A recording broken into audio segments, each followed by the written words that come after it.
गोपिका कांत राधा कांत नमोस्तुते। तप्त कांचन गौरांगी राधे वृंदावनेश्वरी वृषभानुसुते देवी प्रणमामि हरिप्रिये। वंशाकल्पतरुभ्यश्च कृपा सिन्धुभ्यैव च पतितनाम पावनेभ्यो वैष्णवेभ्यो नमो नमः। श्रीकृष्ण चैतन्य प्रभु नित्यानंद श्री अद्वैत गदाधर श्रीवासादि गौर भक्तवृंद। हरे कृष्णा कृष्ण कृष्ण हरे हरे, हरे राम राम राम हरे हरे। नमो विष्णुपदाय कृष्ण कृष्ण।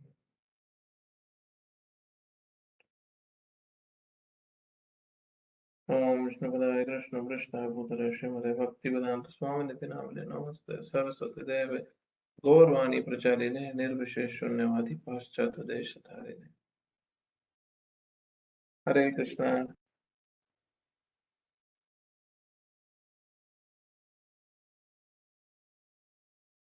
तो हम लास्ट सेक्शन स्टार्ट करने वाले हैं चैप्टर 16 का। Yes bro.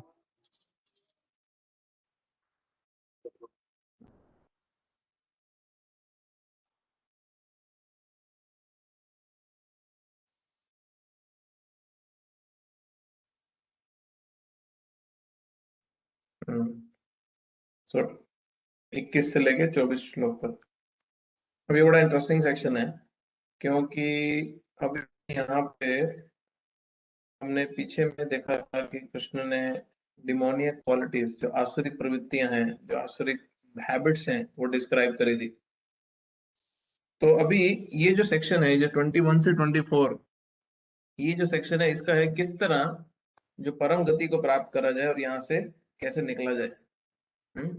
कैसे एस्केप किया जाए, कैसे निकला जाए इस डेमोनियक, इस असुरिक प्रवृत्तियों से, और किस तरह सुप्रीम डेस्टिनेशन को, जो परम गति है, उसको प्राप्त किया जाए। तो ये सेक्शन का टॉपिक है, थीम है। बट इसमें एक चीज बड़ी इंटरेस्टिंग हो रही है। एक आचार्य हैं बलदेव विद्याभूषण, वो अपने कमेंट्री में बोलते हैं, जो उन्होंने अपनी गीता पर टीका लिखी है, वो बोल रहे हैं कि अर्जुन इस समय कृष्ण से ये पूछ रहे हैं कि आपने जो इतनी असुरिक प्रवृत्तियां बताई हैं, आपने जो इतने असुरों की जो मेंटालिटी, उनकी हैबिट्स, उनका माइंडसेट, उनका बोलने चालने, जीवन शैली का तरीका बताया है, अब ये सुन के जो व्यक्ति भगवत गीता को पढ़ रहा है या सुन रहा है, उसके मन में एक विचार आएगा। क्या विचार आएगा कि मेरे को इन प्रवृत्तियों से बाहर निकलना है, मेरे को ये डिमोनियक हैबिट्स से बाहर आना है। मेरे में जो असुर के बराबर के, जो मैच करते हुए मेरे जो विचार हैं, मेरे जो काम है, मेरे जो जीवन में मैं अपने डे टू डे एक्टिविटीज करता हूँ, जो असुरों से मैच करती है, मुझे वो फिक्स करनी है। अब कैसे करूं? तो यहाँ पे ये फाइनल सेक्शन शुरू होता है, जिसमें कृष्ण आंसर दे रहे हैं कि हम अपनी स्वयं की इच्छा से या तो इस आसुरिक जीवन को जी सकते हैं, या इसको रिजेक्ट करके परम गति को प्राप्त कर सकते हैं। और वो कैसे करना है, ये 4 श्लोकों में आएगा। तो अभी 21वां श्लोक शुरू करते हैं हम। 21वां श्लोक बहुत पॉपुलर है। Yes bro.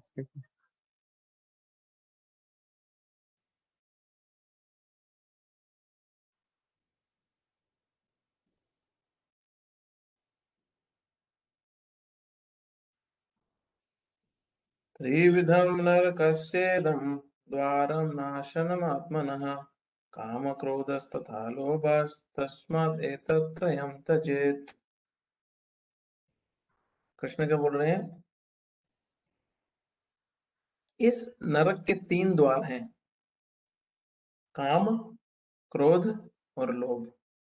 प्रत्येक बुद्धिमान व्यक्ति को चाहिए कि इन्हें त्याग दे, क्योंकि इनसे आत्मा का पतन होता है।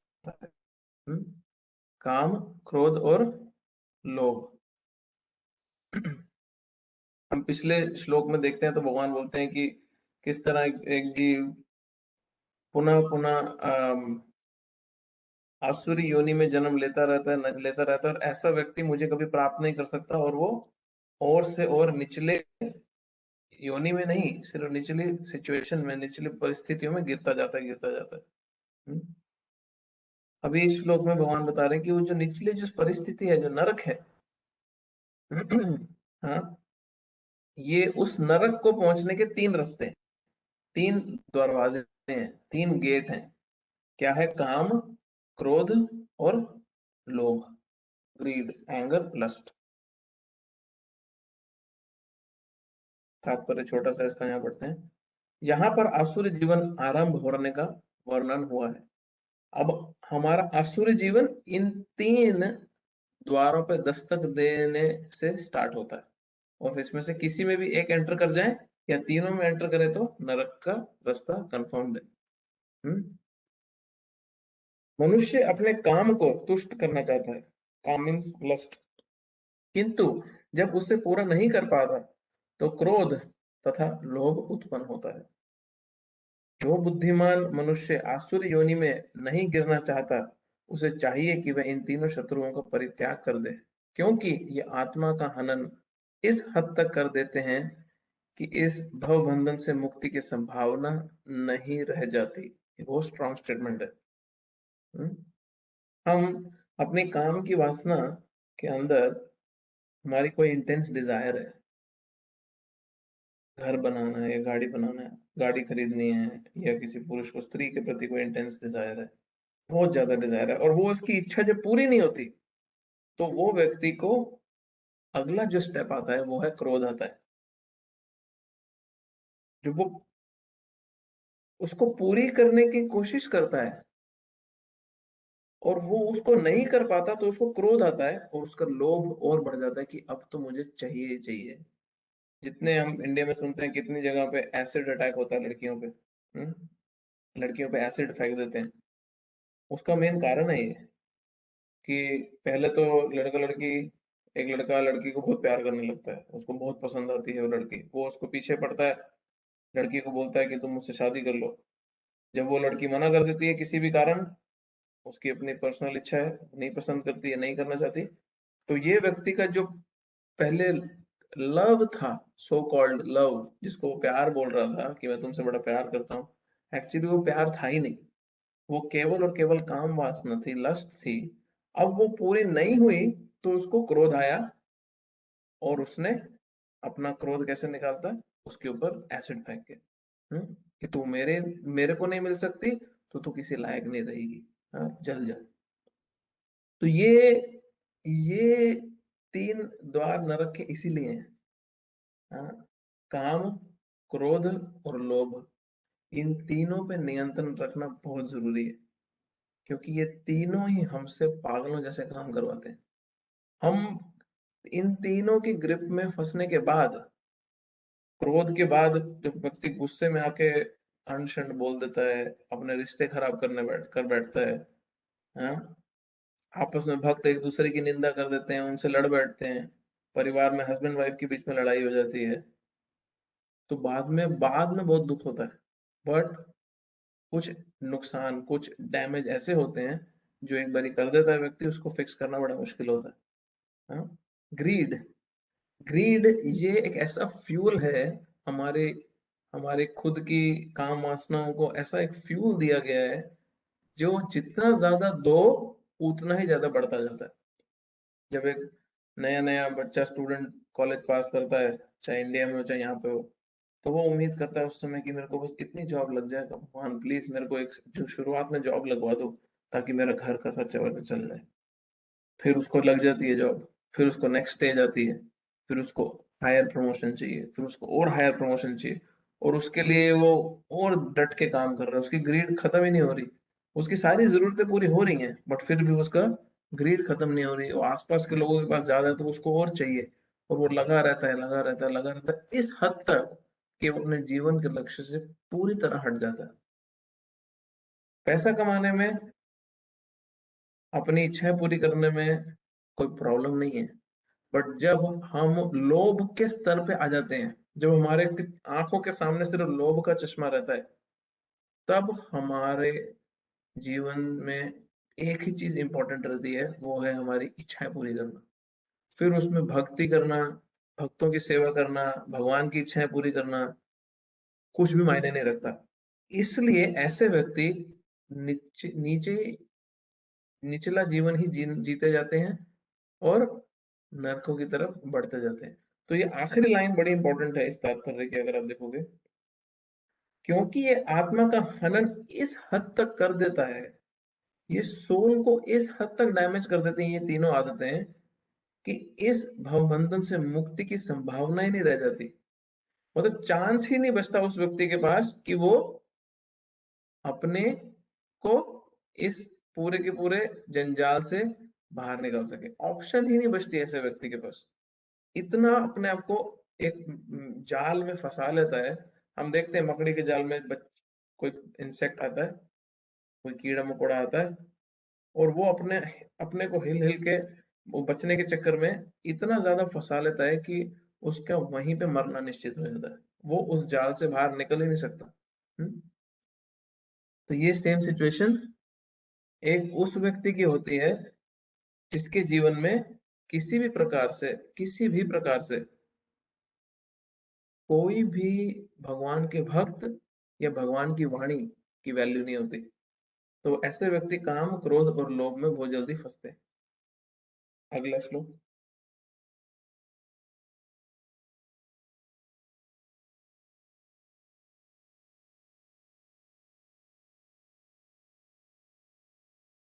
तो 21वां और 22वां जो श्लोक है, ये शुरुआत बता रहा है असुरिक जीवन की शुरुआत कैसे होती है। अभी हम गेट पे नॉक कैसे करते हैं उस असुरिक जीवन में एंटर करने के लिए।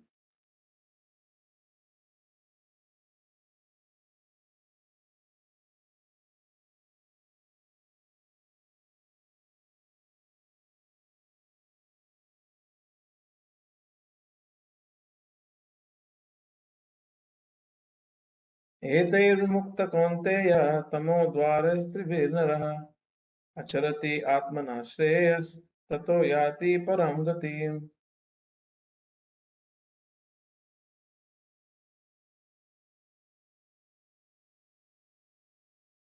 हे कुंती पुत्र, जो व्यक्ति इन तीनों नरक द्वारों से बच पाता है, वह आत्म साक्षात्कार के लिए कल्याणकारी कार्य करता है और इस प्रकार क्रमशः परम गति को प्राप्त करता है।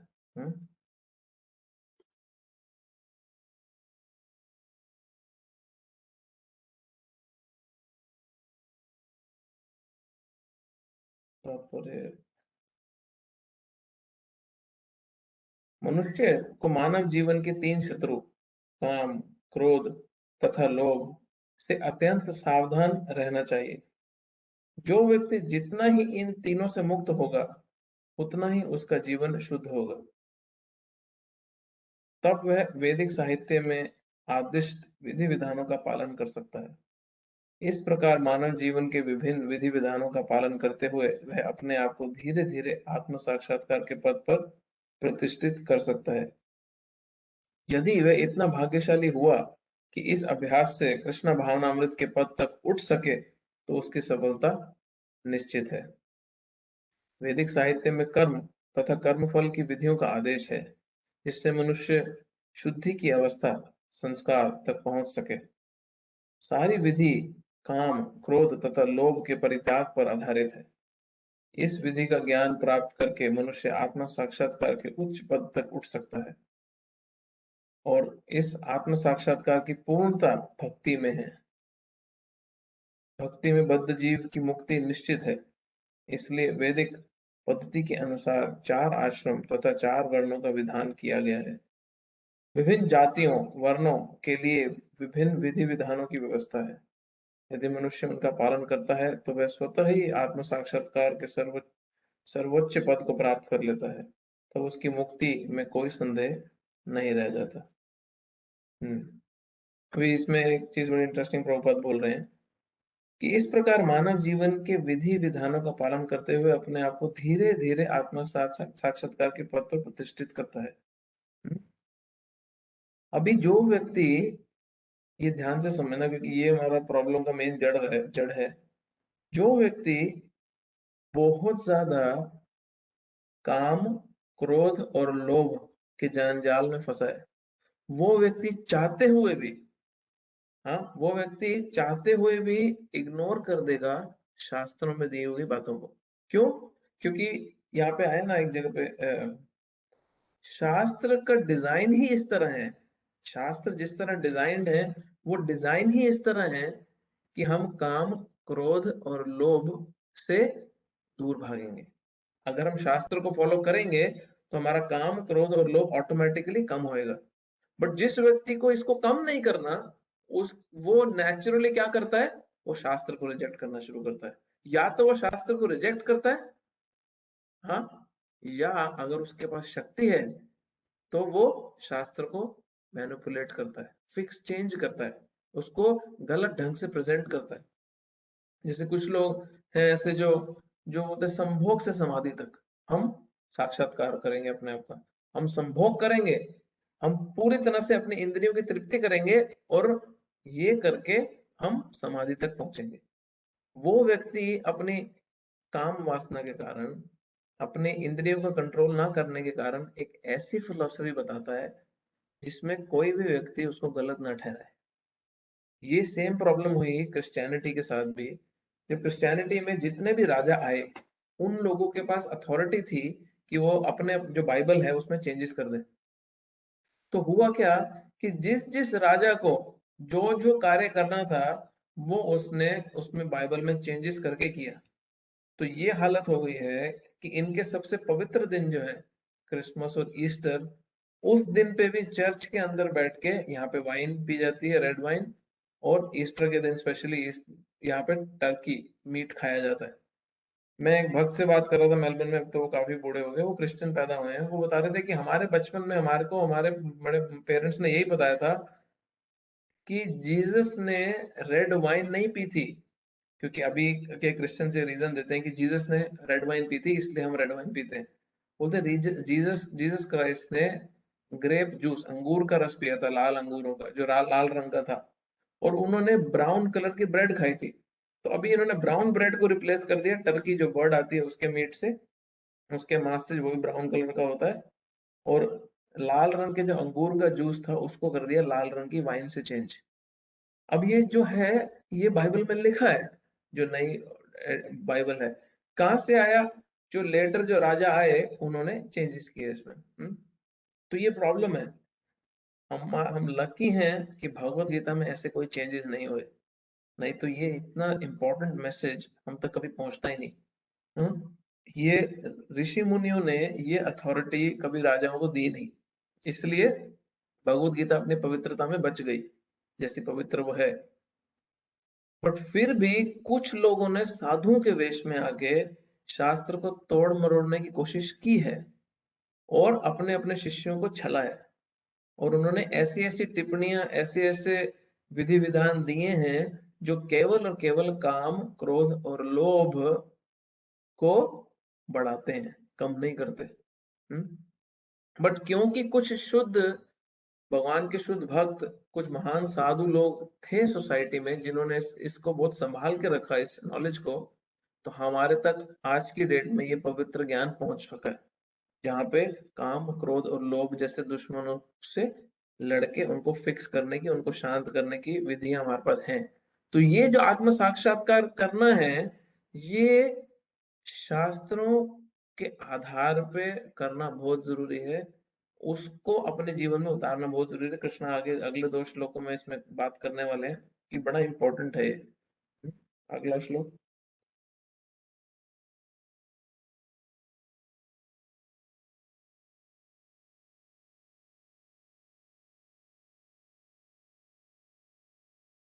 23वां श्लोक है। तो अभी जो 23वां श्लोक है, ये अब श्लोक बात करेगा कि कैसे इन बुरी आदतों से बचा जाए, कैसे इन बुरी आदतों को अवॉइड किया जाए, इनके नियंत्रण में ना आया जाए, और वो कैसे होगा वो इस श्लोक में हम देखेंगे। यह शास्त्र विधि मुत्सृज्य वर्तते काम का अर्थः सिद्धिम अवाप्नोति न सुखम न परम गतिम। जो शास्त्रों के आदेशों की अवहेलना करता है और मन माने ढंग से कार्य करता है, ये कितना इंपॉर्टेंट पॉइंट है माय गॉड। मैं सच्ची में इस श्लोक को ढूंढ रहा था कुछ समय पहले। शास्त्रों के आदेशों की अवहेलना करता है और मन माने ढंग से कार्य करता है, उसे ना तो सिद्धि, ना सुख, ना ही परम गति की प्राप्ति होती है।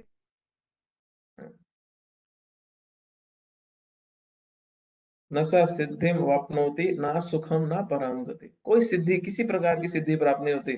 और इंटरेस्टिंग बात यह है कि ऐसे बड़े बड़े साधु कहलाने वाले अपने आप को पुरुष बताते हैं।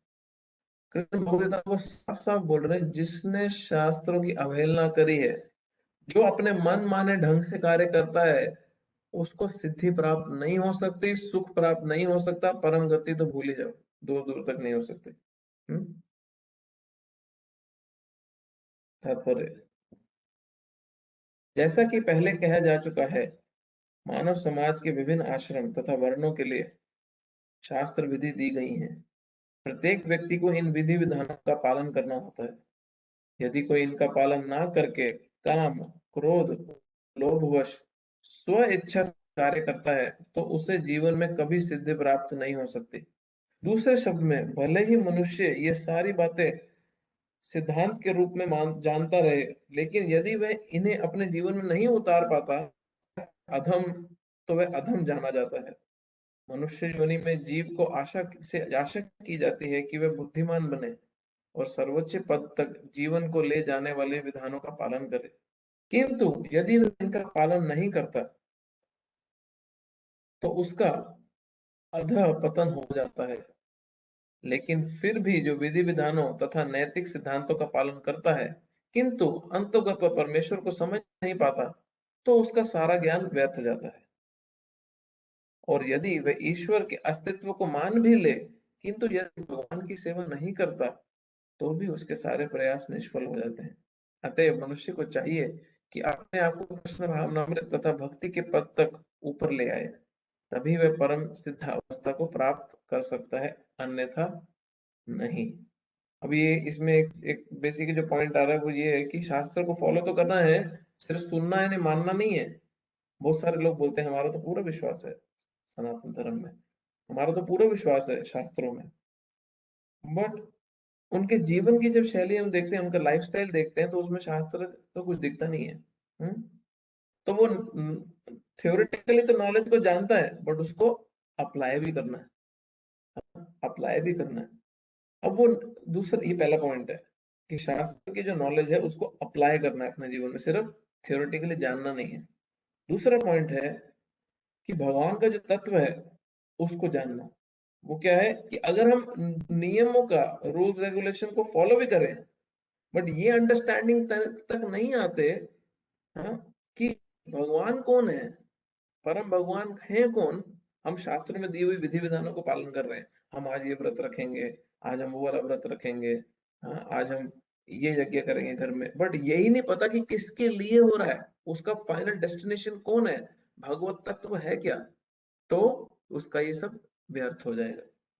दूसरा पॉइंट। तीसरा, अब वो व्यक्ति मान भी ले कि भगवान की एग्जिस्टेंस है, हाँ मैं मानता हूँ परम नियता परम भगवान है, बट उनकी सेवा में ना लगे, हाँ, उनकी सेवा में ना लगे, तो भी उसके अटेम्प्ट्स यूजफुल नहीं रहेंगे, यूजलेस हो जाएंगे, कोई काम नहीं, कोई रिजल्ट नहीं मिलेगा उसको। तो ये प्रॉपर जी 3 पॉइंट्स में बता रहे हैं कि शास्त्र का पर्पस क्या है, शास्त्र के नियमों का पर्पस जो दिए हुए हैं उसके लिए क्या रीजन क्या है उसके लिए, हाँ, कि ये ग्रेजुअली हमारे को हाईएस्ट स्टेज, जो परम गति है, वहां तक लेके जा सके। तो पहला क्या है, शास्त्र के ज्ञान को अप्लाई करना है अपने जीवन में। दूसरा क्या है, भगवत तत्व को, भगवान को जानना है। और तीसरा, फिर उनको जानने के बाद उनकी सेवा करनी है, हाँ? ये इंपॉर्टेंट। काम करता शब्द अत्यंत सार्थक है। जो व्यक्ति जानबूझ कर नियमों का अतिक्रमण करता है, वह काम के वश में होकर कर्म कर्म करता है, हाँ? अभी जो जानबूझ के रूल्स तोड़ता है, हाँ, जानबूझ के जो रूल्स तोड़ता है, वो काम के वश में होके कर्म करता है। वह जानता है कि इसे करना मना है, लेकिन फिर भी वह ऐसा करता है। इसी को स्वेच्छाचार कहते हैं। हाँ, इसको इंग्लिश वर्ड बड़ा इंटरेस्टिंग है, इंग्लिश में इसको बोलते हैं विम्सिकल। विम्सिकल मतलब अपनी अपनी इच्छा के अनुसार काम करना है, उसको फर्क ही नहीं पड़ता कि ये सही चीज कर रहा हूँ या गलत कर रहा हूँ, मेरा मन है, मेरी मर्जी है, मेरे को पसंद था। तुमने भाई क्यों जाके उस लड़की पे एसिड फेंक दिया? मेरे को पसंद थी, उसने मना कर दिया, तो मैंने फेंक दिया। रामायण में बड़ा इंटरेस्टिंग एक पॉइंट आता है कि कुंभकर्ण रावण को डांटता है, जब जब रावण को डांटता, तो क्या है, बड़ा भाई होता है रावण, उसका रावण को समझाने की कोशिश करता है कि जब कुंभकर्ण को उठाया जाता है, युद्ध शुरू हो चुका है, सीता का हरण के बाद राम भगवान आ चुके हैं, विभीषण इधर आ चुका है राम भगवान की साइड पे, युद्ध युद्ध स्टार्ट हो गया, मेघनाथ भी मर चुका है अभी, तो कुंभकर्ण को उठाया जाता है। हाँ, कुंभकर्ण को जब उठाते हैं, तो कुंभकर्ण को जब पता चलता है कि इतना डैमेज हो गया है और ऐसे ऐसे रावण ने ये किया है, तो वो रावण को समझाने लगता है कि रावण, तुमने गलत व्यक्ति से पंगा लिया है, वो स्वयं भगवान है, तुम सीता को वापस कर दो। रावण बोलता है नहीं, मैं अब नहीं कर सकता, अब मेरी इज्जत का सवाल है, ऐसे वैसे जो भी है। तो जब कुंभकर्ण बोलता है, तो रावण कुछ मिनट के लिए थोड़ा सा समझने लगता है कि कुंभकर्ण जैसा व्यक्ति बोल रहा है जो इतना बड़ा राक्षस है, बट रावण का एक मिनिस्टर होता है। हाँ, अब वो मिनिस्टर होता है जो रावण को उल्टी चाबी देता है। उस समय रामायण में आता है कि वो रावण को बोलता है, कुंभकर्ण को बोलता है कि तुम क्यों रावण को बोल रहे हो कि रावण ने गलती करी है? रावण ने गलती नहीं करी, रावण ने तो अपनी खुशी को पूरा करने का प्रयास किया है, और हर मनुष्य को ये अधिकार है कि वो अपनी खुशी के लिए कुछ भी करे। रावण की क्षमता थी, उसने सीता को हर लिया, तो रावण ने तो अपनी सिर्फ खुशी के लिए कार्य किया है। तो रावण बोलता है, हाँ हाँ, हम युद्ध करेंगे। कुंभकर्ण बोलता है ठीक है, मैं तो तुम्हारा दास हूँ, मैं तुम्हारे लिए मरने को तैयार हूँ। और फिर युद्ध प्रारंभ होता है, कुंभकर्ण मरता है, रावण भी मर जाता है। तो रावण का जो मिनिस्टर जो रावण को क्या शिक्षा देता है, हर किसी मनुष्य को यह अधिकार है कि अपनी खुशी के लिए कोई भी कार्य कर सकता है, क्योंकि उससे उसको खुशी मिलेगी। तो ये असुरों की मेंटालिटी है, ये असुरिक मेंटालिटी है कि अपनी स्वेच्छा से वो कोई भी कार्य करते हैं, अपनी स्वेच्छा से कुछ भी कार्य करते हैं। इस बीमारी से हमें बचना है। अब स्वेच्छा एक है, दूसरी शास्त्रों की इच्छा है जो भगवान की वाणी है। तो या तो हम अपनी इच्छा से कार्य करें, या भगवान की वाणी जो शास्त्रों में दी है उससे उसकी बेसिस पे कार्य करें। तो जो भगवान की वाणी शास्त्रों में दी है, वो गारंटी हमारे को पतन से बचाएगी, गिरने से बचाएगी, तो वो सेफ रूट है, सेफ रास्ता है। बहुत बारी ऐसा होगा आपके साथ, आपके आसपास के लोगों के साथ भी ऐसा होगा, और आपको भी ये रीजन दिया जाएगा कि कुछ चीजें शास्त्र की ऐसी होंगी जो नहीं समझ में आएंगी, वो बहुत ज्यादा कठिन लगेंगी समझने में भी। तो लोग क्या आर्ग्यूमेंट करते हैं उसके लिए, लोग बोलते हैं कि ये सेंस ही नहीं बन रही, ये तो बात लॉजिकल ही नहीं है। ये बात लॉजिकल कैसे हो सकती है कि तुम मूर्ति के सामने, एक लकड़ की या मार्बल की मूर्ति के सामने प्लेट में खाना रखो, और वो खाना वहीं का वहीं 15 मिनट तक पड़ा है, एक भी उसमें से हिल रही, और बाद में तुम बोलते हो कि भगवान ने खा लिया, और तुम उसको प्रसाद बना के हर जगह ढिंडोरा पीटते हो, प्रसाद खा लो, प्रसाद खा लो। ये तो मंद बुद्धि वाले कार्य है तुम्हारे। और फिर व्यक्ति सोचने लगता है, बात तो बड़ी लॉजिकल बोल रहे हैं, खाया तो है नहीं, और मार्बल तो खाता नहीं है। अब मार्बल को मैंने एक शेप दे दी है, उसको मैंने कपड़े डाल दिए हैं, उसके सामने मैं कीर्तन कर रहा हूँ, अगरबत्ती कर रहा हूँ, जोत दिखा रहा हूँ, और मैं उसको भगवान बोल रहा हूँ, और फिर सामने प्लेट रखता हूँ, प्लेट में से कुछ खत्म भी नहीं होता, फिर भी मैं बोलता हूँ उन्होंने खा लिया, उसको मैं प्रसाद बोलता हूँ, और फिर हर जगह उस प्रसाद को बांट रहा हूँ, खुश हो रहा हूँ, मैंने लोगों को प्रसाद खिलाया। हाँ, तो लोग ऐसे आर्ग्यूमेंट हमारे को, पर शास्त्र में पूरी विधि विधान दिए हैं किस तरह मार्बल को कार्व करना। और मार्बल को हम भगवान के रूप में नहीं पूजते, हम मार्बल के भीतर जब भगवान की प्राण प्रतिष्ठा की जाती है, भगवान को जब बेग करके रिक्वेस्ट करके बुलाया जाता है कि आप प्लीज स्थान ग्रहण करें इस मूर्ति में, और इस मूर्ति को विग्रह में बनाया कन्वर्ट करें, इस मूर्ति से हमारी सेवा स्वीकार करें, और शास्त्रों के आधार से हिसाब से पूरी की पूरी प्रोसीजर फॉलो होता है, और एक भगवान का भक्त भगवान को प्रे करके भगवान का को बुलाता है कि आप प्लीज इस मूर्ति के थ्रू हमारी सेवा स्वीकार करें, तो हम उस मूर्ति को नहीं पूज रहे हैं, हम उस मूर्ति में भगवान को पूज रहे हैं। प्लीज ध्यान रखें, हम उस मूर्ति में भगवान की पूजा कर रहे हैं, क्योंकि भगवान ने उस मूर्ति में स्थान ग्रहण किया है। और फिर जब हम उनके सामने प्लेट में खाना कुछ रखते हैं और प्रेम से भक्ति से जब भगवान को उसका भोग लगाते हैं, भगवान उसको ग्रहण करते हैं।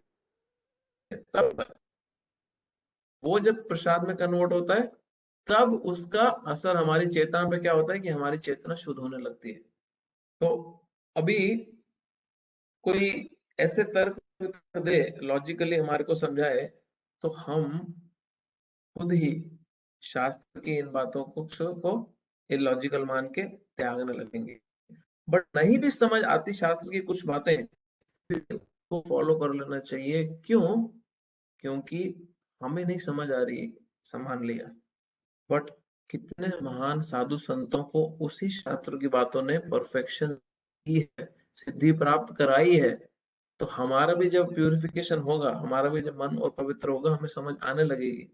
बट बेटर ये है कि अपने विम्सिकल माइंड, अपने स्व इच्छा से कार्य करने के बजाय हम शास्त्र को फॉलो करें। क्या मैं ब्लाइंड फॉलोइंग की बात नहीं कर रहा, ये प्रश्न समझ नहीं आ रहा हो तो, बट कई बार हो सकता है कि हमें समझ नहीं आ रहा हो बट सामने वाले भक्त को समझ रहा है, तो हमें शास्त्र को ज्यादा इंपॉर्टेंस देनी चाहिए अपने दूषित मन के कंपैरिजन में। मेन पॉइंट ये है। आखिरी श्लोक इस चैप्टर का, ये चैप्टर खत्म है फिर।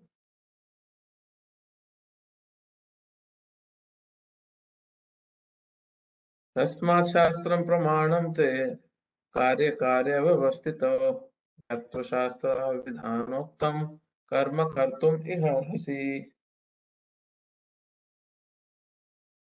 अतः मनुष्य को यह जानना चाहिए कि शास्त्रों के विधानों के अनुसार क्या कर्तव्य है और क्या अकर्तव्य है, हमारी ड्यूटीज क्या है और क्या हमारी ड्यूटीज नहीं है। उसे विधि विधानों को जानकर कर्म करना चाहिए, जिससे वह क्रमशः ऊपर उठ सके। हाँ?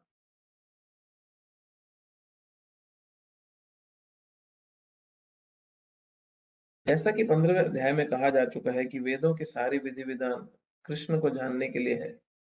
वेदैश्च सर्वैर अहमेव वेद्यो वेदविद वेदांतकृत वेद एव चाहम। भगवान बोल रहे हैं कि सब कुछ वेदों में अल्टीमेटली एंड में आके मेरे को समझने के लिए। तो यदि कोई भगवत गीता से कृष्ण को जान लेता है और भक्ति में प्रवृत्त होकर कृष्ण भावनामृत को प्राप्त होता है, तो वह वैदिक साहित्य द्वारा प्रदत्त ज्ञान की चरम सिद्धि तक पहुंच जाता है। अगर कोई वेदों को फॉलो करके ग्रेजुअली ग्रेजुअली इस कंक्लूजन पे आ जाए कि हाँ, भगवान की भक्ति सबसे सर्वोत्तम है, जो भक्ति करनी है भगवान की, तो वो व्यक्ति परफेक्शन को, चरम सिद्धि को बहुत जल्दी प्राप्त कर लेता है बेसिकली। भगवान चैतन्य महाप्रभु ने इस विधि को अत्यंत सरल बनाया।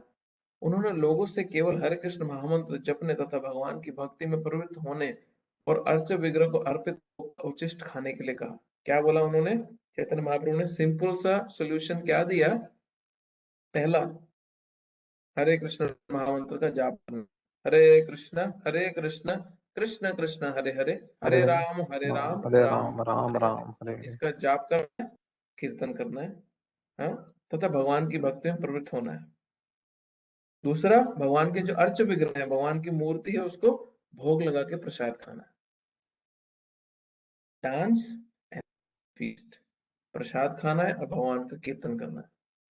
अब ये दो चीजें करनी है मेन, और शास्त्र तो ऑटोमेटिकली जरूरी है पढ़ने, क्योंकि पता तो चले क्यों करना है ये सब। तो ये दो चीजें बड़ी इंपॉर्टेंट है हमारी लाइफ में भी, अगर हम देखते हैं, सिंपली चैंटिंग एंड ईटिंग प्रसादम।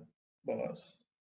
हाँ, बहुत इंपॉर्टेंट है। जो व्यक्ति इन भक्ति कार्यों में संलग्न रहता है उसे वैदिक साहित्य से अवगत और सार तत्व को प्राप्त हुआ माना जाता है। अब जो ये लाइफस्टाइल जी रहा है, सिर्फ प्रसाद खा रहा है, भगवान को भोग लगा हुआ और भगवान के नामों का उच्चारण कर रहा है, वो व्यक्ति ये समझ लेना चाहिए कि उसने सारे के सारे वैदिक शास्त्र पढ़ के समझ लिए अच्छे से। वो परफेक्ट कंक्लूजन पे आ चुका है। हाँ? निस्संदेह उन सामान्य व्यक्तियों के लिए जो कृष्ण भावना में नहीं है या भक्ति में प्रवृत्त नहीं है, करणीय तथा अकरणीय कर्मों का निर्णय वेदों के आदेशों के अनुसार किया जाना चाहिए। अब जो भगवान की भक्ति के कंक्लूजन पे नहीं आया, हाँ, आप में से काफी लोग इस कंक्लूजन पे आ गए हो कि भगवान की भक्ति सबसे सुप्रीम है और उसके हिसाब से प्रयास कर रहे हो। बट अगर कोई भगवान की भक्ति सबसे सुप्रीम है, इस कंक्लूजन पे नहीं आया, तो उसके लिए वेदों में क्या उसको करना चाहिए और क्या उसको नहीं करना चाहिए, इसके आदेश दिए हुए हैं और वह उस व्यक्ति को उसके हिसाब से जीवन जीना चाहिए। मनुष्य को तर्क किए बिना तदनुसार कर्म करना चाहिए। इसी को शास्त्र के नियमों का पालन करना कहते हैं। हमारे को ये प्रश्न तो जरूर पूछना चाहिए कि शास्त्रों में ऐसा क्यों लिखा है, वैसा क्यों लिखा है, बट उसको चैलेंज करते नहीं बैठना चाहिए, क्योंकि अगर आप उसको चैलेंज ही करते रहोगे तो आप उसको फॉलो नहीं कर पाओगे बेसिकली। तो इसलिए अंधविश्वास में अंधविश्वास नहीं बोल रहा शास्त्र करने को, बट घमंड के कारण, अहंकार के कारण उसको हर समय नकारना और चैलेंज करना, ये भी नुकसानदायक है बहुत ज्यादा। शास्त्रों में वे चार मुख्य दोष नहीं पाए जाते जो बद्ध जीव में होते हैं। क्यों शास्त्र की इतनी इंपॉर्टेंस है? क्योंकि चार प्रकार की कमियां हर मनुष्य में पाई जाती हैं। बट शास्त्र क्योंकि मनुष्य नहीं है, शास्त्र के लिए शब्द इस्तेमाल किया है अपौरुषेय। वो किसी पुरुष द्वारा दिए गए स्क्रिप्चर वर्ड्स नहीं है, वो अपौरुषेय है। वो पुरुष द्वारा नहीं दिए गए, वो भगवान द्वारा दिए गए जो पुरुष नहीं है। हाँ, हमारे जैसे व्यक्ति नहीं है। वो कंप्लीटली स्पिरिचुअल होने के कारण उनके अंदर ये चार मिस्टेक्स नहीं है। और वो चार मिस्टेक क्या है? अपूर्ण इंद्रियां, हाँ, इम्परफेक्ट सेंसेस। हमारे जो सेंसेस हैं वो इम्परफेक्ट है, अपूर्ण है। अभी मेरे हाथ इस समय आपको कैमरा में दिख रहा है कि मेरे हाथ हिल रहे हैं, बट मेरी आंखों से मुझे नहीं दिख रहा अनलेस मैं भी स्क्रीन पे कैमरा में देखूं तो। क्यों? क्योंकि मेरी जो इंद्रियां है वो अपूर्ण है, परफेक्ट नहीं है, इम्परफेक्ट है, उसको सिर्फ एक लिमिट तक ही दिखता है। मेरी आई लैशेज मेरी आंखों को नहीं दिख रही। हाँ, अंधेरा कर दोगे तो मुझे मेरा खुद का हाथ नहीं दिखेगा। तो मेरी इंद्रियां जो हैं वो पूर्ण नहीं है। और हम क्या बोलते हैं? दिखाओ तो मानेंगे। हाँ, मेरे को तो खुशबू नहीं आ रही, मेरे को, मैं तो हाथ नहीं लगा सकता। हम हर चीज अपनी इंद्रियों से जज करना चाहते हैं, बट ये लिमिटेड है इंद्रियां हमारी। अगर आवाज बहुत ज्यादा ऊंची हो जाए तो हमें सुनती नहीं है। अगर आज आवाज बहुत कम हो जाए तो हमारे को सुनाई देती नहीं है। हमारी लिमिट है। हम्म? पहला, इंद्रियां हमारी इनपरफेक्ट है। दूसरा, कपटता। हाँ? कपटता, चीटिंग प्रोपेंसिटी, चीट करने की प्रवृत्ति, हाँ, मनुष्य में हर समय किसी न किसी प्रकार से धोखा देने की प्रवृत्ति है। त्रुटि करना, मिस्टेक्स, गलती करना, हर मनुष्य गलती करता है। To error is human. और चौथा, मोहग्रस्त होना। हाँ, इल्यूजन। अभी एक बच्चा घर से बाहर निकलता है, छोटा बच्चा, और वो सूर्य की ओर देखता है और मम्मी को पूछता है ये इतनी चमकती हुई ऑरेंज बॉल क्या है? हाँ, वो इल्यूजन में है कि ये कोई बॉल है जो ऑरेंज कलर की है, बड़ी चमकती है, आसमान में लटकी हुई है। हाँ, हनुमान जी का भी एक पास टाइम हम देखते हैं, हनुमान जी को बचपन में लगा कि ये गेंद कैसी है, मुझे मुंह में डालनी है। हाँ, वो तो भगवान की, हनुमान जी की लीला थी। बट हम देखते हैं कि बच्चों में ऐसा रहता है, उनको इतने प्रश्न रहते हैं कि चंद्रमा कहाँ है, ये चंद्रमा ऐसा क्यों है, वाइट क्यों है, कितना दूर है, हम वहां जा सकते हैं क्या, ये तारे ऐसे चमक रहे हैं। तो मम्मी बोलती है दादाजी वहां गए हैं, दादाजी उस तार दादी उस तारे पे है। तो बच्चों को इल्यूजन के कारण उनको नहीं समझता कि एक्चुअली में ये क्या है, इतना विशाल प्लैनेट है जो आसमान में लटक रहा है। हम सड़क पे जाते हैं धूप के समय, तो कई बार ऐसे पानी की ऐसे परछाई सी रोड पे पड़ती है तो ऐसा लगता है कि वहाँ पानी है। हाँ, उसको मिराज बोलते हैं। हाँ, तो ऐसा इल्यूजन की हमारी प्रवृत्ति है। तो हम तो बोल रहे हैं कि वो पानी है, बट वो पानी नहीं है। तो हमारी इतनी लिमिटेड सेंसेस होने के कारण हम किस बेसिस पे परम सत्य को लेके, भगवान को लेके, एब्सोल्यूट ट्रुथ को लेके अपना निर्णय दे सकते हैं? शास्त्र ही ये निर्णय दे सकते हैं, क्योंकि शास्त्र में ये कमियां नहीं है। इन 4 दोषों के कारण बद्ध जीव विधि विधान बनाने के लिए अयोग्य होता है। इसीलिए हमारे को ये राइट नहीं दिया गया कि हम शास्त्रिक विधि विधान बनाएं। अतएव विधि विधान जिनका उल्लेख शास्त्रों में होता है, जो इन दोषों से परे होते हैं, सभी बड़े बड़े महात्माओं, आचार्यों तथा महापुरुष द्वारा बिना किसी परिवर्तन के स्वीकार कर लिए जाते हैं। सिंपल। इसलिए शास्त्र की बात को एज इट इज स्वीकार करना हमारे भले के लिए। भारत में आध्यात्मिक विद्या के कई दल हैं, जिन्हें प्राय 2 श्रेणियों में रखा गया है। हम इंडिया में देखते हैं बहुत प्रकार के इंस्टीट्यूट्स हैं जो स्पिरिचुअल नॉलेज देते हैं। उसमें 2 डिवीजन है, एक है निराकारवादी, एक है साकारवादी। निराकारवादी मीन्स भगवान का कोई आकार नहीं है, भगवान माया है, भगवान ज्योति है, भगवान का कोई रूप नहीं है, कोई आकार नहीं है। और दूसरा है साकारवादी, बोलते हैं नहीं, भगवान का आकार है। दोनों ही दल वेदों के नियमों के अनुसार अपना जीवन बिताते हैं। शास्त्रों के नियमों का पालन किए बिना कोई सिद्धि प्राप्त नहीं कर सकता। अतएव जो शास्त्रों के तात्पर्य को वास्तव में समझता है, वह भाग्यशाली माना जाता है। नीचे, मानव समाज में समस्त पतनों का मुख्य कारण भगवत विधि के नियमों के प्रति द्वेष है। Very important point. सबसे इंपॉर्टेंट रीजन क्या है हमारे पतन का, फॉल डाउन का? कि जो भगवान ने शास्त्रों में विधि दी है उसके प्रति हमारा द्वेष भावना हो, एनवी हो। हाँ? ये मानव जीवन का सर्वोच्च अपराध है। अतः भगवान की भौतिक शक्ति अर्थात माया, हाँ, तीन तापों के रूप में हमें सदैव कष्ट देती रहती है। जो भगवान की माया देवी हमारे को 3 तापों के रूप में पिटाई करती है। ये माया देवी कौन है? दुर्गा देवी। इनका त्रिशूल है, 3 उसमें नोक है त्रिशूल में, और ये तीनों नोक क्या रिप्रेजेंट करती हैं? आदि भौतिक, आध्यात्मिक और आदि देविक कलेश। 3 प्रकार के कलेश से हमारी पिटाई होती है। आदि भौतिक, दूसरे जीव हमारे को तंग करने लगे रहते हैं। हाँ, दूसरे जीव कैसे तंग करते हैं? हमारा बॉस हो गया, कीड़े मकोड़े हो गए, मच्छर हो गए, चूहे हो गए, रिश्तेदार हो गए, कई बार घर में पति पत्नी आपस में लड़ते हैं, एक दूसरे को तंग कर रहे हैं। तो कोई ना कोई प्रकार से दूसरे जीवों में तंग कर रहे हैं। आदिदैविक, हाँ, आदिदैविक मीन्स नेचुरल डिजास्टर, प्रकृति द्वारा। भूकंप आ गया, बारिश बहुत तेज होगी, गर्मी बहुत पड़ रही है। और तीसरा आध्यात्मिक, हमारा खुद का शरीर, खुद का मन ही हमें तकलीफ देता रहता है। कभी टांग टूट गई, चोट लग गई, कुछ नहीं तो डिप्रेशन हो गया, खुद ही स्ट्रेस लेके बैठ गए हम। तो ये 3 प्रकार से हमारे को दंड हर समय मिल रहा है प्रकृति से, माया देवी से। ये भौतिक शक्ति प्रकृति के 3 गुणों से बनी है। इसके पूर्व ही भगवान के ज्ञान का मार्ग खुले। इसके पूर्व इसके पूर्व कि भगवान का ज्ञान का मार्ग खुले, मनुष्य को कम से कम सतोगुण तक ऊपर उठ जाना होता है। सतोगुण तक उठे बिना वह तमो तथा रजोगुण में रहता है, जो आसुरी जीवन के लिए कारण स्वरूप है। रजो तथा तमोगुण व्यक्ति शास्त्र, पवित्र मनुष्यों तथा भगवान के समुचित ज्ञान की खिल्ली उड़ाते हैं।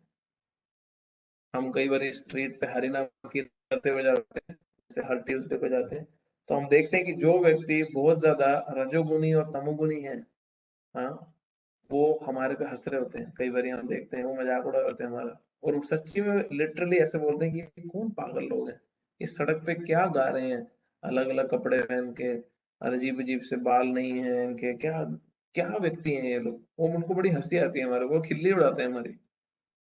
जो शास्त्रों के हिसाब से जीवन जी रहे हैं उनकी खिल्ली उड़ाई जाती है। वह गुरु के आदेशों का उल्लंघन करते हैं और शास्त्रों के विधानों की परवाह नहीं करते। वह भक्ति महिमा का श्रवण करके भी उसके प्रति आकृष्ट नहीं होते। सुना भी दो उनको, तब भी कोई अट्रैक्शन नहीं होती उनकी। इस प्रकार वे अपनी उन्नति का अपना निजी मार्ग बनाते हैं। मानव समाज के यही कठिन जिनके कारण आसुरी जीवन बिताना पड़ता है। किंतु यदि, अभी सोल्यूशन है बड़ा सिंपल, किंतु यदि उपयुक्त तथा प्रामाणिक गुरु प्राप्त है, सिंपल सोल्यूशन, अगर हमारे को किसी प्रामाणिक गुरु से डायरेक्शन, हेल्प, गाइडेंस मिल जाती है, उसका जीवन सफल हो जाता है, क्योंकि गुरु उच्च पर उन्नति का मार्ग दिखा सकता है। हाँ? गुरु केवल और केवल शास्त्र के आधार पर जीवन जीता है, और इसलिए वो उन्नति का मार्ग दिखा सकता है, ऊपर जाता हुआ, ना कि गड्ढे में गिरता हुआ। इस प्रकार से भगवद गीता के 16वें अध्याय देव तथा असुरी स्वभाव का भक्ति वेदांत तात्पर्य पूर्ण हो। हरे कृष्णा। हमारा 16 चैप्टर खत्म हो गया, 2 हरे चैप्टर कृष्ण। बचे इसी तक भगवद गीता खत्म करने में। अमेजिंग, मुझे तो उम्मीद ही नहीं थी यहाँ तक पहुंचेंगे हम। आप सब लोग आ रहे हो तो हो रहा है। कोई क्वेश्चन है किसी का? हरे कृष्णा प्रभु जी। हरे कृष्णा। प्रभु जी, कभी कभी मतलब कि हम ये काम क्रोध मोह में फंस जाते हैं, तो कभी कभी ज्यादा हियरिंग चैंटिंग या तो डिवोटी एसोसिएशन से वापस से सही रास्ते पे आ जाता है। बट कब कुछ दिनों के बाद, कुछ टाइम के बाद फिर से वो सेम अटैक होता है कि हम वापस से रास्ता भटक जाते हैं। तो ऐसा ऐसा अगर हो रहा है तो क्या करना चाहिए हमें, कि बार बार अगर हम सुधर के भी वापस से गिर जाए तो होता क्या है कि इसमें मैं आपको घोड़े का उदाहरण देता हूँ। आपने कभी हॉर्स राइडिंग करी है? नहीं। देखा है किसी को करते हुए? टीवी हाँ। में, मूवीज में देखा है ना? तो अभी कोई यस। घोड़ा जब आ रहा होता है, तो घोड़ा यूजुअली सीधे सीधे चलता है। तो घोड़ा यहाँ पे हमारा माइंड है, और हम सोल जो है वो घोड़े के ऊपर पैसेंजर है, इमेजिन करो। तो अभी जो घोड़ा है वो मन की तरह है हमारे। जब घोड़ा भगवान के भक्तों की बात सुन के सही डायरेक्शन में चल रहा है, चल रहा है, चल रहा है, फिर वो घोड़ा किसी कारण कुछ उसको रास्ते में दिखता है, और वो अपना मुंह मोड़ने लगता है। सीधा जाना है, रोड सीधी है, बट घोड़ा अपना मुंह मोड़ने लगता है। तो जो अच्छा ड्राइवर है, इंटेलिजेंट ड्राइवर है, वो क्या करेगा कि वो घोड़ा जब अपना मुंह मोड़ रहा है तो उसको पहले ही सीधा कर देगा, उसको पहले ही ट्रैक पे लेके आएगा फटाफट से सामने। क्योंकि उसको पता है कि घोड़ा बहुत स्ट्रांग होता है मसल्स में, अपने उसकी ताकत बहुत ज्यादा है। अगर घोड़े ने अपना पूरा मुंह मोड़ दिया, तो वो ड्राइवर के लिए बहुत कठिन हो जाएगा घोड़े को सीधा करना, क्योंकि घोड़ा मुंह मोड़ दिया तो वो उस डायरेक्शन में चलना शुरू कर देता है। तो ये सेम चीज हमें भी प्रैक्टिस करनी है, कि जब हमारे को दिख रहा है कि अरे अब मैं थोड़ा थोड़ा हट रहा हूँ ट्रैक से, हमारे को उसी समय अपने को ट्रैक में वापस लाना है। हम गलती क्या करते हैं कि हम, जब दिख रहा है हमारे को कि हम थोड़ा थोड़ा ट्रैक से हट रहे हैं, हम उसको नजरअंदाज कर देते हैं और उसको ट्रैक से हटने देते हैं। फिर जब पूरा का पूरा मुड़ जाता है और हमें दिखता है अरे मेरे को तो मेरा रास्ता सामने दिख ही नहीं रहा, मैं तो गलत रास्ते पे आ गया, तब हमारे को बहुत ज्यादा जोर लगाना पड़ता है वापस से ट्रैक पे आने के लिए। हाँ। और कई लोग, कई सारे लोग जिन्होंने बड़ी ही एंथुजियाज्म से भक्ति शुरू करी होती है, उन्होंने बड़ी एक्साइटमेंट से भगवान की भक्ति शुरू करी होती है, जब वो ट्रैक से हटते हैं, तो जब उनको जोर लगाना पड़ता है वापस आने, वो छोड़ देते हैं, दे गिव अप, वो छोड़ देते हैं मेहनत करना। वो सोचते हैं मेरे से नहीं होगी भक्ति, भक्ति बड़ा मुश्किल है भाई। हाँ, वो किस पे गलती ठहराते हैं? बोलते हैं बड़ा कठिन प्रोसेस है, मेरे बस की नहीं है। बट गलती उन्होंने क्या करी थी? जब घोड़ा हल्का हल्का रास्ते से मुड़ रहा था, उन्होंने तब फिक्स नहीं किया, उन्होंने घोड़े को मुड़ने दिया। तो हम एग्जैक्टली यही सेम मिस्टेक करते हैं हमारी लाइफ में। अगर इस मिस्टेक से बच जाएंगे, तो हमारे को ये कांस्टेंट कांस्टेंट जो हमारा उतार चढ़ाव है, ये नहीं देखना पड़ेगा। ठीक है? जी प्रभु जी, तो कभी कभी ऐसा थॉट आता है कि ये भगवान हमारी परीक्षा ले रहे हैं, तो ऐसा सच में होता है कि भगवान परीक्षा ले रहे हैं कि we are just facing our karma? दोनों पॉसिबल हो सकता है। अगर भगवान परीक्षा ले रहे हैं एक भक्त की, हाँ, तो भगवान वही परीक्षा लेंगे जिसमें भक्त पास हो जाता है। तो आप जब किसी कठिनाई से भक्ति में गुजरते हो और उसके बाद जब वापस से भक्ति में आते हो, तो अगर तो भगवान ने परीक्षा ली है तो हमारी भक्ति बढ़ेगी। ओके अगर हमने अपने खुद के बेवकूफियों से ये गलती करी है तो आप देखोगे कि आप नीचे कैसे जा रहे हो। ओके ठीक है। जी प्रभु जी, थैंक यू। हरे कृष्ण। हरे कृष्ण हरे कृष्ण। हरे कृष्णा और प्रभु। हाँ जी प्रभु माता मैं जी। जी प्रभु, मेरा 2 क्वेश्चन है प्रभु। एक क्वेश्चन की लास्ट में जो आपने कहा गुरु के बारे में, तो प्रभु उससे मुझे एक क्वेश्चन दिमाग में आया कि मैंने एक लेक्चर में सुना था कि श्रीला प्रभुपाद ने कहा था कि मेरे बाद बहुत सारे नित्य सिद्ध गुरुज भी आएंगे, लेकिन मैं फाउंडर आचार्य रहूंगा। तो प्रभु अगर किसी के गुरु नित्य सिद्ध है, does it make a difference अगर हमारे नहीं है और उनके हैं? ना, हमारा सक्सेस का कारण क्या बनेगा पता है? हम जो भी हमारे गुरु हैं, हाँ, वो अब शिला प्रभुपाद को कितनी दृढ़ता से फॉलो कर रहे हैं। अगर वो शिला प्रभुपाद को, अपने गुरु को पूरी दृढ़ता से फॉलो कर रहे हैं, तो वो हमारे को परफेक्शन दिला सकते हैं। क्यों? क्योंकि प्रभुपाद जी हमें पता है परफेक्टेड बीइंग है। हमें ये कंफ्यूज नहीं होना, ज्यादा परेशान नहीं होने की जरूरत कि हमारे गुरु कितने बड़े तो कितने बड़े। हमें सिर्फ ये जानना है कि मेरे जो गुरु हैं वो श्रीला प्रभुपाद के कितने स्ट्रॉन्ग अनुयायी हैं, उनके कितने लॉयल फॉलोअर हैं। हाँ, एक बारी मैं स्पिरिचुअल मास्टर एक बारी बोल रहे थे कि जब तक मैं प्रभुपाद जी की, अपने गुरु की इंस्ट्रक्शंस को स्ट्रिक्टली फॉलो कर रहा हूँ, मेरे शिष्य मेरे इंस्ट्रक्शंस को फॉलो करने चाहिए। बट जब मैं अपने गुरु के इंस्ट्रक्शन को फॉलो करना बंद कर दूं, तब तुम मुझे त्याग सकते हो। हाँ? तो ये हमारे को बड़ा इंपॉर्टेंट है जानना कि गुरु परंपरा क्या है।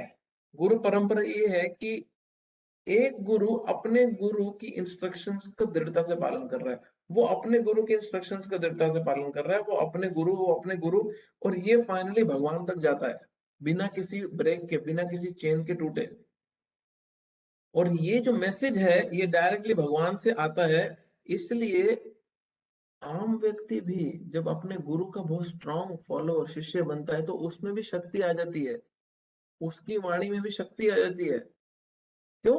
क्योंकि वो अपने गुरु को फॉलो कर रहा है, जो अपने गुरु को फॉलो कर रहा है, और वो जो भगवान को आगे फॉलो कर रहे हैं। तो एक श्लोक आता है, मुखम करोति वाचालम पंगुलम गायते गिरिम यत् कृपा तमहम वंदे श्री गुरु दीनतारिण।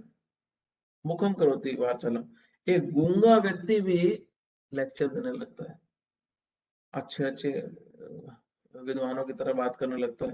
पंगुर लम गायते गिरी, एक लंगड़ा व्यक्ति भी पहाड़ टाप जाता है। हाँ, यत् कृपा तमहम वंदे श्री गुरु दीनतारिण। अगर उस व्यक्ति को गुरु ने कृपा दी है तो हाँ, वो अपाहिज व्यक्ति भी पहाड़ चाड़ चढ़ सकता है, और एक गूंगा व्यक्ति भी अच्छे अच्छे भगवान के लेक्चर दे सकता है। ये गुरु की कृपा पे बहुत डिपेंड करता है। तो ऐसे गुरु हैं, तो हमारे को बहुत ज्यादा सोचना नहीं चाहिए नित्य सिद्ध है या नहीं है।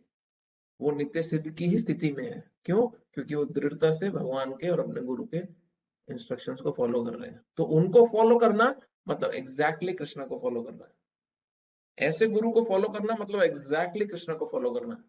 फिर हमारे को ये सब खोजना बीजना नहीं चाहिए कि वो नित्य सिद्ध हैं, वो स्पिरिचुअल फॉर्म बताएंगे अपनी, उन्होंने भगवान को देखा है क्या। कई लोग होते हैं, अपने गुरु से पूछते तुमने कृष्ण को देखा है क्या? वो बोलते हैं कि मैं तो रोज देखता हूँ कृष्ण को। बोले कैसे देखते हो? बोले जो जैसे तुम देखते हो डीटीज को, मैं भी रोज देखता हूँ कृष्ण को। फर्क क्या है कि जब वो भगवान की मूर्ति देखते हैं तो उनको कृष्ण दिखते हैं। हम जब देखते हैं तो हमारे को कभी कभी लगता है कि हाँ चलो मान लेते हैं भगवान है, और कभी कभी मूर्ति दिखती है हमारे को। तो वो बोलते हैं हाँ मैं तो रोज कृष्ण को देखता हूँ। क्यों? क्योंकि वो शास्त्र के आधार पे अपना जीवन जी रहे हैं। हम उस समय पे बहुत क्लियर रहने चाहिए। ठीक है माता जी? जी प्रभु, समझ में आ गया। और प्रभु दूसरा क्वेश्चन है कि आप जो बता रहे थे उस पैराग्राफ में कि कुछ जो लोग हैं गुरु गुरु नहीं सॉरी जो साधु लोग होते हैं जो वेदास फॉलो नहीं करते हैं। हाँ प्रभु उससे रिलेटेड क्वेश्चन एक सदगुरु के बारे में। मेरी एक फ्रेंड है बहुत अच्छी बचपन की, वो she is very intelligent, but उनको मैंने जेनरिक वीडियोस भेजे इस्कॉन के, जैसे कि इस्कॉन में बच्चे क्या करते हैं और जगह बच्चे क्या करते हैं, ये सब वीडियो से वो बहुत इन्फ्लुएंस हुई नहीं, और बहुत सारी बातें उन्होंने जानना चाहिए, तो मैंने उनको और भी शेयर किया। तो देन शी टोल्ड मी कि शी इज फॉलोइंग सदगुरु, और उन्होंने उनका दीक्षा लिया है। और तो आई वाज वेरी शॉक कि ऐसे इंटेलिजेंट लोग इन लोग के कैसे फंस जाते हैं प्रभु, और how can we help them out, क्योंकि that is very wrong. Sadhguru का मैंने गूगल किया, वो तो ही इज अ इम्पर्सनलिस्ट, अद्वैतवाद फॉलो करते हैं, and he believes that Shiva and Krishna are just people, normal person. और वो उन्होंने कहा कि आपको शून्य कुछ साधना करिए एंड समथिंग, और फिर आपको सारे वेदास उपनिषद अपने आप रिवील हो जाएंगे।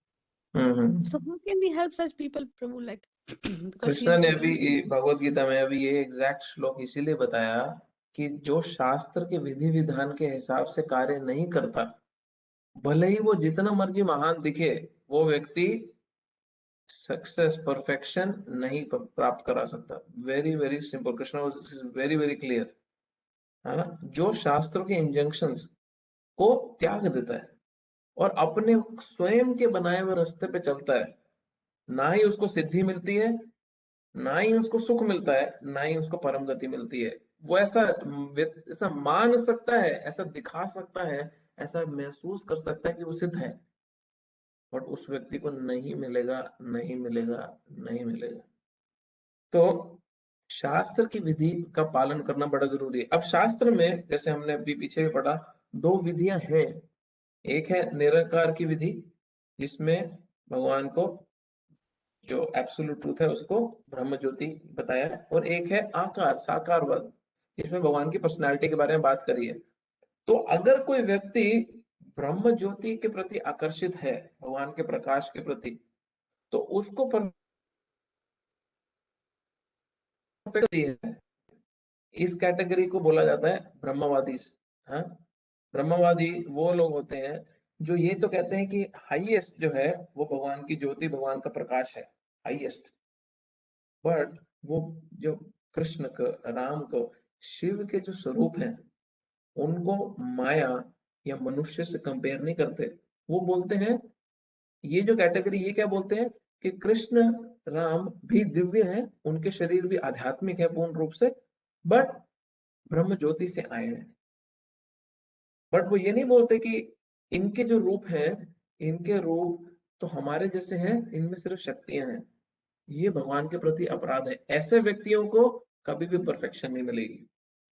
तो ये कैटेगरी, एक जो इम्पर्सनलिस्ट है, उसमें दो वैरायटी है, एक है मायावाद, एक है ब्रह्मवाद।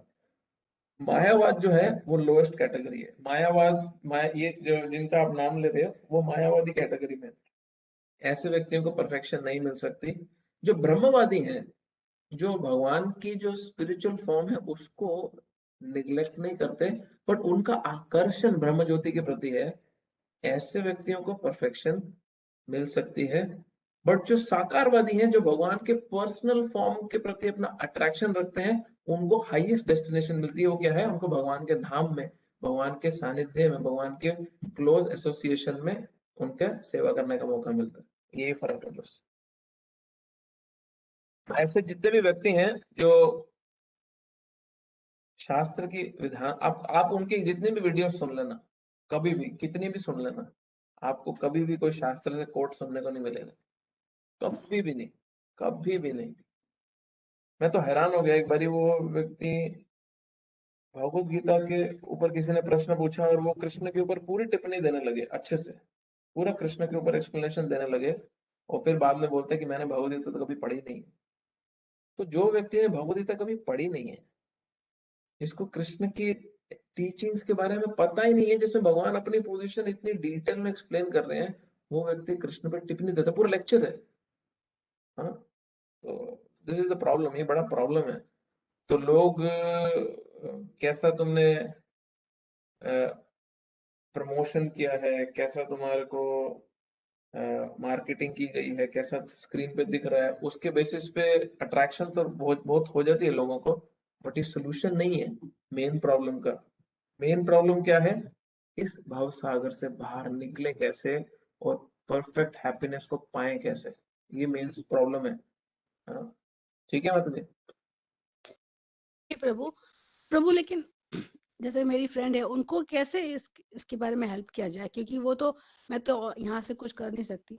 मैंने उनको अमोगलीला कि प्रभु का एसएसआर सुनने को कहा है, जो कि अभी होने वाला है मई में। अगर उनके कोई क्वेश्चंस हैं, I can speak to her if she wants.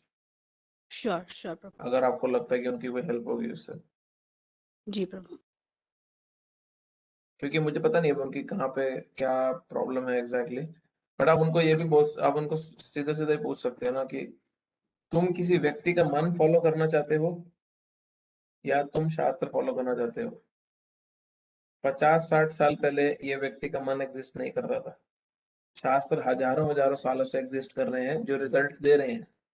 हाँ, हजारों सालों से शास्त्र रिजल्ट दे रहे हैं। लाखों करोड़ों साधु संतों ने इन्हीं शास्त्र को फॉलो करके परफेक्शन पाई है।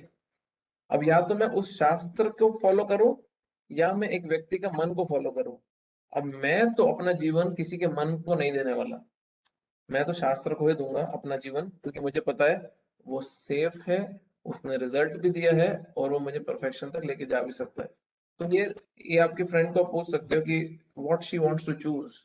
She wants scriptures as her guide और someone's mind as her guide. Thank you प्रभु, थैंक यू प्रभु। हरे हाँ प्रभु जी। प्रभु जी, कृष्णा। जैसे आज आपने बताया कि ये अंतिम सेशन था, इस अब चैप्टर का, हाँ जी, अभी कंटिन्यू रहेगा अभी के? हाँ हाँ हाँ, ये तो चलता रहेगा। अभी हम 17 चैप्टर 17 चैप्टर शुरू करेंगे। अच्छा, जैसे 17 के बाद 16 चैप्टर खत्म हुआ है, अब अगले वेडनेसडे 17 चैप्टर होगा। और जब सब खत्म हो जाएंगे उसके बाद ये कंटिन्यू रहेगा नंबर 1 से दोबारा सारा? देखते हैं भगवान की क्या इच्छा रहती है।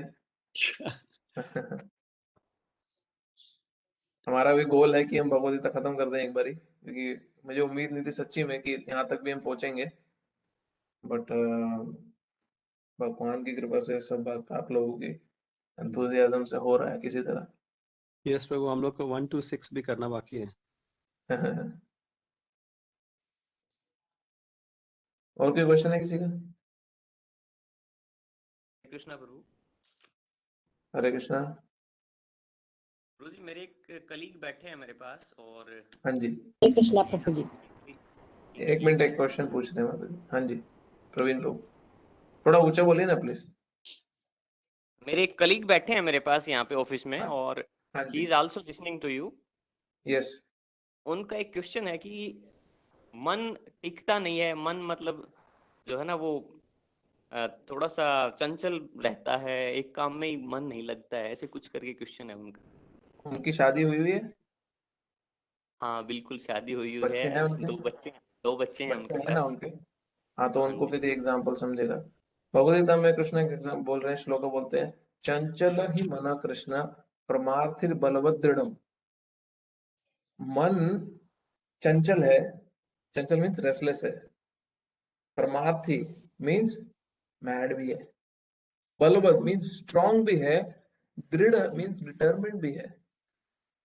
तो मन को बहुत बारी शास्त्र में बच्चे से कंपेयर किया गया है, माइंड को एक बच्चे से कंपेयर किया गया है। क्यों? क्योंकि बच्चा बड़े चंचल होते हैं, एक जगह टिक के बैठ नहीं सकते। उनको आप बोलते ये खिलौना खेलो तो उसको छोड़ के दूसरे भागते हैं, फिर कुछ ना कुछ करते रहते हैं। तो सोचो ऐसा एक बच्चा आ जाए जो जो चंचल है, फिर वो बच्चा पागल भी है, फिर वो बच्चा बहुत स्ट्रांग भी है, बलवान भी है, फिर वो बच्चा डिटरमिन्ड भी है। ऐसे बच्चे को कैसे संभालेंगे? छोटा सा एक बच्चा होता है, उसको 2 थप्पड़ मारते हैं और रो के बैठ जाता है डर के कि अभी फिर से थप्पड़ पड़ेगा, अभी ज्यादा प्रॉब्लम नहीं करनी। बट ये तो बच्चा पागल है, और ये इतना स्ट्रांग है, हमसे भी ज्यादा स्ट्रांग है, और ऊपर से डिटरमिन्ड भी है। तभी अर्जुन भगवद गीता में बोलते हैं कृष्ण को कि कृष्ण, मैं इस बहती हुई हवा को अपने बाणों से कंट्रोल कर लूंगा। जब माया दानव ने महाभारत के समय पे, जब वो खांडव प्रस्थ पूरा सीन हुआ, जब माया दानव जिस फॉरेस्ट में थे, उस जंगल को अग्निदेव खाना चाहते थे जला के अपने पाचन के लिए, और इंद्रदेव नहीं चाहते थे वो, तो अग्निदेव ने कृष्ण और अर्जुन से हेल्प मांगी, और कृष्ण और अर्जुन ने अग्निदेव को बोला कि हाँ ठीक है, तुम खांडव इस फॉरेस्ट को खा लो, इसमें जितनी भी जड़ी बूटियां, जितने भी बेनिफिशियल थिंग्स है तुम्हारे को सेटिस्फाई करेंगी। तो इंद्रदेव अर्जुन के अगेंस्ट, अर्जुन के पिता है इंद्र, अर्जुन के अगेंस्ट फाइट में खड़े हो गए। तो उन्होंने भीषण बारिश करनी शुरू करी अर्जुन के और कृष्ण के ऊपर, इस फॉरेस्ट के ऊपर, ताकि आग रुक जाए। तो अर्जुन इतना क्वालिफाइड था कि अर्जुन ने सिर्फ अपने एरोस से, अपने तीर से ऐसी एक छतरी बना दी कि एक बूंद बारिश की नीचे नहीं गिरी। तो यही अर्जुन इतना शक्तिशाली था जो कृष्ण को भगवद गीता में बोल रहे हैं कि मैं इस हवा को तो रोक सकता हूं, बट इस मन पे मेरा नियंत्रण नहीं है, कृष्णा क्या करूं। तो कृष्ण अर्जुन को एक्सप्लेन करते हैं कि by practice and by renunciation, by practice and by vairagya, this mind can be controlled. Now what is the practice? Practice क्या है इस मन को नियंत्रण में लाने की? Practice है कि हम कुछ ना कुछ, अभी मन, जैसे बच्चे का एग्जांपल दे रहे थे कि सपोज बच्चा मम्मी के पास किचन में खड़ा है और वो मम्मी को बोलता है कि मुझे आग छूनी है, मुझे आग से खेलने दो, मुझे आग से खेलना, उसको अट्रैक्टिव लग रही है। तो माँ तो उसको आग को हाथ लगाने नहीं देगी, तो माँ क्या करती है, उसको फटाफट एक दूसरी बॉल ला के दे देती है और उसको एंगेज कर देती है, बिजी कर देती है कुछ और खेलने में। तो हमारे को ये प्रैक्टिस की आदत डालनी पड़ेगी कि हम अपने माइंड को कुछ सुपीरियर एक्टिविटीज में एंगेज करें, कुछ सुपीरियर एक्टिविटीज में माइंड को एंगेज करें। माइंड, मन, हमारी बॉडी में हमारी जो सेंसेस हैं, वो अट्रैक्ट होती हैं सेंस ऑब्जेक्ट के प्रति। जैसे आंखों को कुछ सुंदर दृश्य देखने में मजा आता है, उनका अट्रैक्शन है कुछ सुंदर दृश्य। तो जो सेंस ऑब्जेक्ट है वो सेंसेस से लोअर है, इंद्रियों से। फिर सेंसेस के सुपीरियर क्या है? माइंड, क्योंकि माइंड इंद्रियों को कंट्रोल करता है। माइंड के सुपीरियर, भगवद गीता बोल रही है, माइंड के सुपीरियर है बुद्धि, इंटेलिजेंस, और इंटेलिजेंस के सुपीरियर है सोल, सोल के सुपीरियर है सुपर सोल, जो परमात्मा है, आत्मा के ऊपर परमात्मा। तो अभी हम मन को अगर नियंत्रण में रखना चाहते हैं तो हमारे को अपनी इंटेलिजेंस, अपनी बुद्धि का प्रयोग करना होगा इस मन को कुछ पॉजिटिव एंगेजमेंट देने में। पॉजिटिव एंगेजमेंट कैसी होगी? जो इस मन पे दूषित संस्कार जो हैं पिछले जन्मों के, इस जीवन के कितने सारे, उसको ठीक करें। अब कुछ लोग हैं जैसे जो किसी प्रकार इंटरनेट पे कुछ गलत देखने के आदी हो जाते हैं और उनको वो एडिक्शन से छूट नहीं पा रहे हैं। तो वो व्यक्तियों को अपनी इंटेलिजेंस के इस्तेमाल करके माइंड के ऊपर स्पिरिचुअल पॉजिटिव इंप्रेशन देने होंगे ताकि वो व्यक्ति बुरी आदतें छोड़े। हाँ, ये माइंड की बड़ी जरूरी प्रैक्टिस है, पॉजिटिव इंप्रेशंस देना अपने आप को। कई बार किसी की, सपोज किसी कोई लड़की की कोई गर्लफ्रेंड वगैरह थी, वो उसको छोड़ के चली गई और वो रोता जा रहा है, उसको सारी बातें याद आ रही हैं पिछली अपनी। हाँ, और वो उस लड़की को भूल नहीं पा रहा है और वो सुसाइड अटेम्प्ट करता है, उसको सारे इंप्रेशन, सारी पिक्चर, सारी अपनी पार्टीज, घूमना फिरना सब याद आ रहा है, वो बहुत दुखी है। फिर धीरे धीरे वो लड़का, उसको उसके फादर बोलते हैं चल तो भी अपना माइंड कहीं और डाइवर्ट कर, काम में लग, कहीं बिजी हो, और वो व्यक्ति को इंटरेस्ट आने लगता है कुछ और काम में। तो वो दूसरे इंप्रेशन से इस इंप्रेशन को कवर करने की कोशिश करता है। बट उसी सेम सेम एग्जांपल को यूज करके अगर हम अपने माइंड को स्पिरिचुअल इंप्रेशन से, हाँ, कवर करने लगे, उसके जो उसके नेगेटिव इंप्रेशन है बहुत स्पीड से हटेंगे, बहुत स्पीड से इसके नेगेटिव इंप्रेशन हटेंगे, और तब ये बच्चा पॉजिटिव प्रैक्टिस के बाद में ये माइंड जैसा बच्चा कंट्रोल में, नियंत्रण में आना शुरू करेगा। दूसरा कृष्ण बोलते हैं वैराग्य। वैराग्य मीन्स वो चीजें जो नुकसानदायक है उसको छोड़ने का है, उसको त्यागना है, जो नुकसान दे रही है माइंड को। तब ये मन नियंत्रण में आने लगता है। बट सूटेबल जो पॉजिटिव प्रैक्टिस है, स्पिरिचुअल प्रैक्टिसेस है, चैंटिंग है भगवान के नामों का, स्पिरिचुअल बुक्स रीड करना, स्पिरिचुअल डिस्कोर्सेस क्लासेस वगैरह को सुना, ये बड़ा पॉजिटिव इंप्रेशन देता है मन को। हाँ, मन को कुछ समथिंग हायर मिलता है जीवन में अचीव करने को। तो ऐसे में अपनी लोअर प्रवृत्तियां जो हमारी होती हैं वो कम होने लगती है, माइंड कंट्रोल में आने लगता है। इसलिए मंत्र शब्द का मतलब ही है मन त्रायते इति मंत्र, वो साउंड वाइब्रेशन जो इस माइंड को, मन को उसके पूरे कचरे से फ्री करने में मदद करे।